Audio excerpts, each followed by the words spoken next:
All right. Are we warmed up good? I think we're warmed up good. Let's go ahead and crack this open.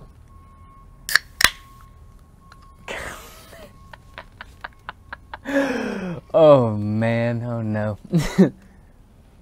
The point of this video is to show you my Inktober drawings. I know Inktober came and went, it's now November, getting closer to Thanksgiving, getting real close to Thanksgiving, getting close to the Christmas time. You know, October has come and gone, and for us artists, that means Inktober, right? Or for some of us, we commit to drawing. What is Inktober, first off? Let's go with what is Inktober. Inktober was started by a guy, insert name here, the guy, Jake Parker. The guy's name is Jake Parker. So Jake Parker started back in like 2009, I think, because he wanted to basically get better at inking. So he dedicated an entire month, one drawing every single day for an entire month, 31 drawings, 31 days, and yeah, and so it became like a worldwide phenomenon revolving around like the art community. And people tailor it and tame it, whatever, however they want to. But also every single year there is an official prompt list. And last year, 2019, was the first year I ever dedicated my effort and energy and completed fully Inktober. I did it completely, and I decided to do it again this year. And so with that, just like last year, let me just give you a breakdown. I decided to do it in my little sketchbook. This thing is coming along. It's almost full. My God.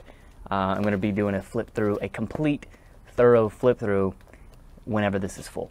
So here's how this is going to play out. I'm going to show you the materials that I used, and I'm going to flip through this thing. I'm going to call it done.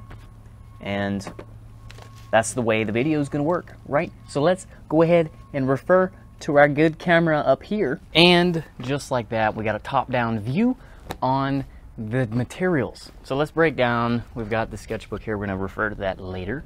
Let's break down what I used, the primary tools and equipment that I used for Inktober.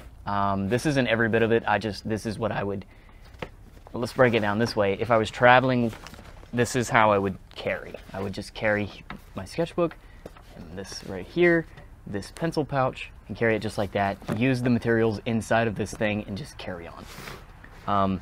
At the house, I kept these good old watercolors. This is a brand new experience for me. I never used watercolor, so literally Inktober is the start of me using watercolor. And so I just got these at Michael's. They were kind of cheap. They were not terribly expensive, but it's just a good basic set of watercolor. And I like it. It's fun. It's cool. Primarily, I'm an ink guy, pen and paper, just black and white, good old ink drawing, but I want to mix it up every now and again. So, but here are the main materials. So you got the Sharpie, right? Got a good old Sharpie. You got a pencil, good old Dixon Ticonderoga. My buddy, actually this is the first thing that I ever made art with, was one of these things. And it was the yellow one, not the black one, but I'd like to carry one of these in memory of those. Even though I don't really use this too much, I still like to carry it just for that good solid memory of, this is where my humble beginnings, this is where I started, was this right here. This and a piece of copy paper. Well, technically line paper in like a notebook, but then I upgraded to graph paper or whatever. But this Uniball actually has been getting a lot of use, this Uniball Vision, because it is fade proof, waterproof, and my technical pens that usually sit right here, or right here, they have I've run out of ink for my Rotring isographs, and so until I get new pen ink, I'm going to use this thing or alternatives. And you just reach around the house and use what I have, just to kind of stretch my comfort zone, really. And so this is the black, just a black Uniball Vision pen. There's an eraser that usually sits here. I think it's in the studio. But this is a good sharpener for my pencil here. Eraser, sharpener sits here. Here are the brush pens that I use. This one's actually just about out. Just about out of ink. But it is a good little thin little thing. Right? But it's about time to replace this thing. Kim Jong-gi swears by these. By the way, in case you didn't know it, Jazza. I got this out of the Jazza's art box, and look all the stuff here. But it's a Tombow water-based brush pen, and it's I don't know what this material is, but it's not like a brush, your standard brush. It might be a felt tip, but it's been really, really good for me. And it's water-based, so if it gets wet, you know, as long as you're intentional with it being wet, you can make it work for you. Oh shoot. Alright, so this here is my TWSBI Eco. I did a review on this pen when I first unboxed it. It's like the second most viewed thing on my channel, and I had no idea what I was talking about with my TWSBI Eco. I was like, yep, looks like a pen, it looks good, it looks fine, it's a pen. So this is my TWSBI Eco. It is a beautiful, beautiful pen. It's not perfect. I have its complaints, or I have complaints with it.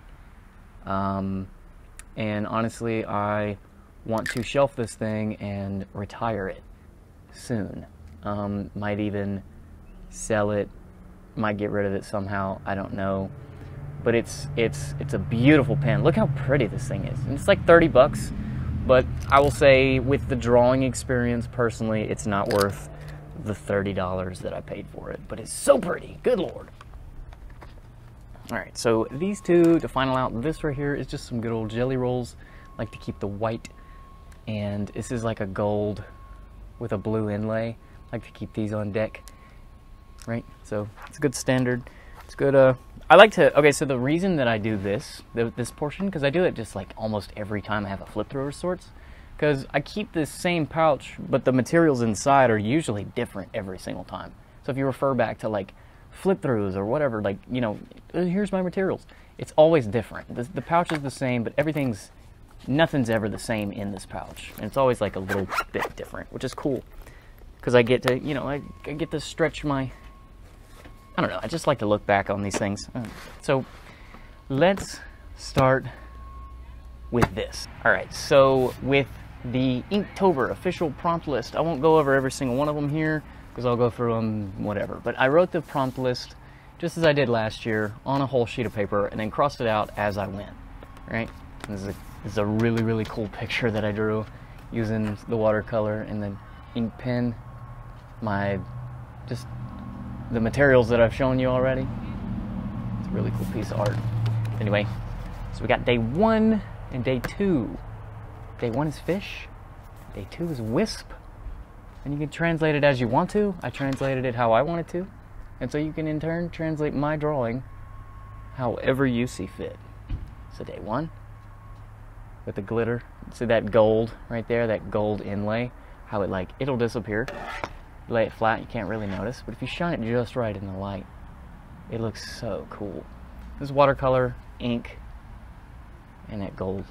The same thing here, some watercolor, some leaves wisping away in the wind, right? Some good old watercolor. All right.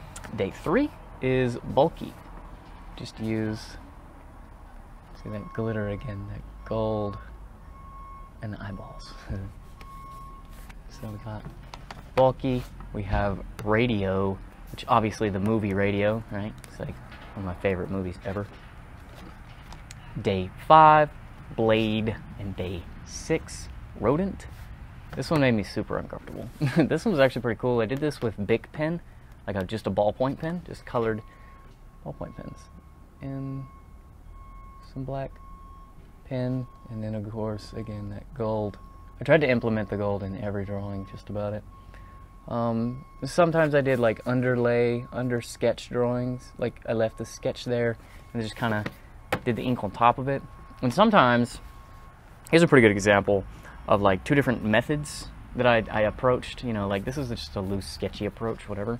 And some of them are more final products. Like, you know, some of them just look better because I put more intention, more time into them. And something I learned last year was I really enjoy tying the drawings in together, like different days, and then tying them in somehow. So I drew this one here, day 7, and then day 8 I drew this one, you know, like doing this thing right here, and ties it in together, and then with the bar here, it completely solidifies the drawing, which is cool. 7 and 8, got some like Ursula vibes, whatever, and then some like gnarly teeth here. I really like the teeth in this. Really enjoy that. All right. Some of them I didn't invest a whole lot of time into because I wasn't into the prompt, wasn't inspired to draw that day, whatever. But the deal is you draw every single day, right? So sometimes it's good, sometimes it's bad. Like, look at that hand.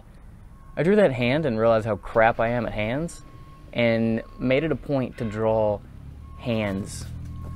Like, and then here's me drawing hands using reference. I'm getting better at hands. I'm getting better.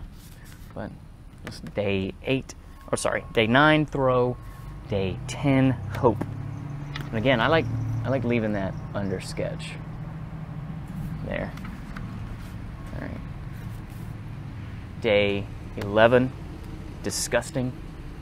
Day 12, slippery. And here's another example. I kind of committed to this one, not so much this one. But look at this. I decided to go watercolor, dude throwing up, and then like when I closed the book, like some of this ink here translated over here, and it looks like mildew. Looks disgusting. It looks disgusting. Oh man.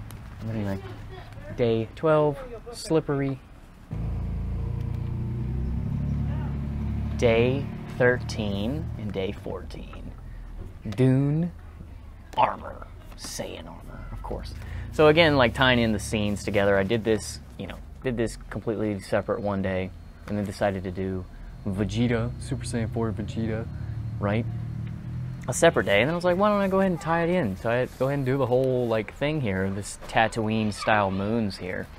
And this one ended up being okay. I used alcohol-based markers here. Something is missing for me with this one. There's just something off about it. It looks fine. It's okay. It's fine, but it's off. I will say I do like how the hands turned out. Hands turned out pretty good. But I did use reference for this one, and most of them I did not use reference for, but this one I definitely did. Day 15 and 16, Outpost and Rocket. Outpost, I was thinking like Call of Duty Black Ops. Is it Black Ops Ghost? Where he's like got the gun in his face and he's like, it's like, this is dark, whatever, the poster. I was kind of thinking that. It's like an outpost, like he's, I don't know where my brain was going here. And then day 16, Rocket, I had just gotten done watching an Elon Musk interview. So I did a Spacex Rocket here. And what's really cool about this is actually gold spray paint on the paper. Gold spray paint. So I just like sprayed it in the center and just like all this overspray. Look how cool it ended up being. Really cool thing. And the same thing with this one is I just sprayed in the center with this. Before I even knew what I was doing, I just kind of did something. And then it ended up being pretty cool. One of my favorite spreads for sure. 17 and 18, Storm Trap. Storm was like, this is more like a warm-up sketch for another piece of art that I did that I never took a picture of and I actually donated. I actually gave it away. But yeah, so there's this one. And there is Trap, which is a play on Bottomless Trap Hole, if you know what that is. If you know what that is, good for you. Here we go. Day 20. Day 20 was Coral. And I went ahead and said, Mom, that nose job is totally uncoral. And I did like you got Mr. Krabs and Pearl, but, role swapped. This is the dude version, and this is the girl version of Mr. Krabs and Pearl. So, and day 21, sleep. I just thought of, sleeping on Grandma's couch. Kept it real simple with this one. And, yep, just kept it nice and simple. Day 22, and this is not a part of Inktober. I did this a lot. I made it a point last year to not do this at all, like no drawings between day 1 and day 31. If I wanted to draw, it was outside the sketchbook. But I broke my own rules because I like to break my own rules. I like to set rules and I like to break them. And I like to break other people's rules. Day 22, Chef. Of course, we got a good Kirby. Good boy whipping up some grub. And then this actually is a dragon, ended up being looking like an S. Stay weird. All right, 2 more drawings that were not part of Inktober, but you'll get a good little glimpse of these. Quick little glimpse. I'll explain them more in the full flip through. We're just gonna move on. Day 23, day 24, again tying it in together because, I don't know, it's just kind of cool to take 2 separate drawings, bring them in as one. And so with day, it's a rip, but I went ahead and rest in peace with the graveyard. And then another SpongeBob reference right there. And then number 24 with dig, right? All right, so let's see. This was, I think, a week before Halloween. It was like day 25. It's like we went ahead and did the dress up thing. We had fun with it and did the paint and the mask and all. And so Nikki wrote all, I took a picture of myself and then drew it. And then same with Asher. I used him as reference and then drew him for Inktober. And then per Asher's request, I drew his mom. I drew Nikki. And then again, another drawing, just drawing outside of Inktober. This one actually was really cute. Day 26 was Hyde. And this little guy, it was like a little mole or something. That night, I was walking out in the yard and saw a little mole, and he just skimpered across the yard, or across the road, and I like tried to stop him, and I tried to catch him, and then he just ran off into his little hole. So I decided to draw it. Been kind of absent with my drawing, with my thing, so I've been just kind of like working through the depression, right? So day 27, coming up on the end of it, right? And I just decided to do a really cool, banging, going all out kind of thing. So last year I struggled with, like, you know, by 27, 28, 29, I was sick of it, just doing like little half drawings. But this is just a good, full rendered piece of art, right? This actually might become a print, one of my favorite pieces, and it might actually become an entire print. Day 28, float. I wanted to use some more reference. I wanted to, I don't know, Kingdom Hearts is something kind of near and dear to my heart, and wanted to reference it, right? Really, really cool drawing. And I was using some iridescent ink with the blues, and so it's like shiny, really shiny with the, cool with the stuff. All of this is like the iridescent ink. And day 29, a good simple picture of some combat boots, shoes. Coming up on the last of it. Whoop. Last 2 drawings, again, like coming up on the end. I'm just kind of sick of it, kind of ready to just move on with this stage so that I can do another thing. And that's kind of why these things look the way they do. Ominous with the wind. And this one was kind of creepy. The crawl from, you know, the girl from the movie, The Ring. Yeah, she's crawling up the TV. And this, actually hilarious enough, was, if you reference the TV, tying it back in, maybe this is the same TV, and she's coming out to get this dude here sleeping. So, just having a lot of fun with Inktober. That is it. That's the end of it. That's the drawings. Flipping the hat over, switching to vlog style as we do the outro of this video and close out. And I want to say thank you for watching. Thank you for being awesome. Thank you anyone and everyone who supports me by any means with a simple double tap, a like on the Instagram, all the way up to a purchase of the biggest painting that I've ever done. Anything and everything that you do to support, it means a whole lot to me, and I genuinely, actually mean that. Thank you so much for that. Is this a good angle? My website is up. It's uploaded, thehunstudioart.com, and you can go there, and I'm working on a bit of a gallery there. I'm fine-tuning the details, the tweaking it, but there is a shop, and you are free, welcome, not free, you're welcome to purchase something from that shop, and support however you see fit, right? But again, anything and everything you do, a simple your stuff is cool means a lot to me, and I genuinely mean that. And I want to tell you that this is my dream. My dream is to become a full-time artist, a freelance artist. I don't know exactly what I'm going to do with it yet, but I know I want to make my income doing something I love, and that's what I'm going to be doing. Yeah. Follow me on YouTube and Instagram and Twitter and all the other stuff. Right, so I'm going to get out of here. Just gotta be silly at this point. I need to get out of here. Gotta go like sell a chair or something. We're going to town. So see ya. This is the Hun Studio. Bye. Peace out.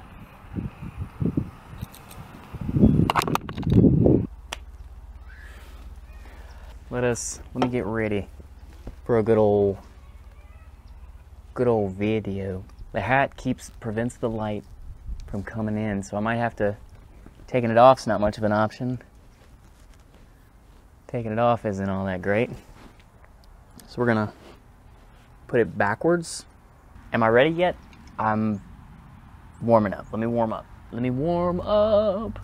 Because it always takes a second, because I only do videos maybe once a week. I need to start doing it like every day. Oh, also, I don't know if you remember back in the day when I had just a pair of headphones and I just like tucked the headphone in there and I used the microphone from that.